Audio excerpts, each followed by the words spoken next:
ఒక నిశ్శబ్దమైన గ్రామంలో ఒక ఇంటి ముందు పెద్ద చెట్టు నిలబడి ఉంది. ఆ చెట్టు కింద ఒక మహిళ దేవుణ్ణి ప్రార్థిస్తూ తన హృదయంలో కోరికను వ్యక్తం చేస్తుంది. చలికాలంలో ఆమెకు చిన్న గాయం అయి రక్తం మంచుపై పడింది. అది ఒక సంకేతంలా అనిపించింది.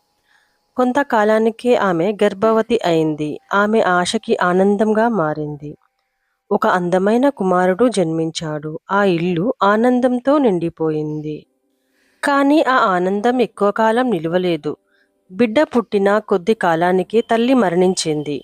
ఆమెను ఆ చెట్టు కింద పూడ్చారు. ఆ చెట్టు ఆమె జ్ఞాపకంగా మారింది.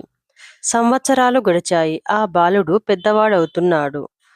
తండ్రి మళ్ళీ పెళ్లి చేసుకున్నాడు. కొత్త మహిళ ఇంట్లోకి వచ్చింది. ఆ సవతి తల్లి బాలుడిని ద్వేషించడం ప్రారంభించింది. అయితే సవతి తల్లి కుమార్తె మాత్రం ఆ బాలుడిని అన్నలా ప్రేమించేది. సవతి తల్లి మనసులో భయంకరమైన ఆలోచనలు పుట్టాయి. ఒకరోజు ఆమె చేసిన దుర్మార్గం ఆ ఇంటి భవితవ్యాన్ని మార్చేసింది. ఆ బాలుడిని చంపేసింది. ఆమె తన పాపాన్ని దాచేందుకు మోసపూరితంగా ప్రవర్తించింది. తండ్రికి నిజం తెలియలేదు. అతడు అజ్ఞానంలోనే ఉన్నాడు. చెల్లికి అన్నయ్య కనిపించకపోవడంతో అనుమానం కలిగింది. నిజం తెలిసిన తరువాత ఆమె అన్నయ్య అవశేషాలను సేకరించింది. ఆమె వాటిని ఆ చెట్టు కింద భక్తితో పాతిపెట్టింది. అప్పుడే ఒక అద్భుతం జరిగింది. ఆ చెట్టు నుంచి ఒక మాయాజాల పక్షి జన్మించింది.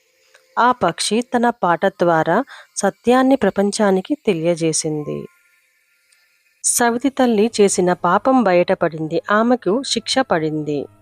పక్షి మాయమై బాలుడు మళ్ళీ జీవంతో ప్రత్యక్షమయ్యాడు. కుటుంబం ఆనందంగా కలిసి ఉంది.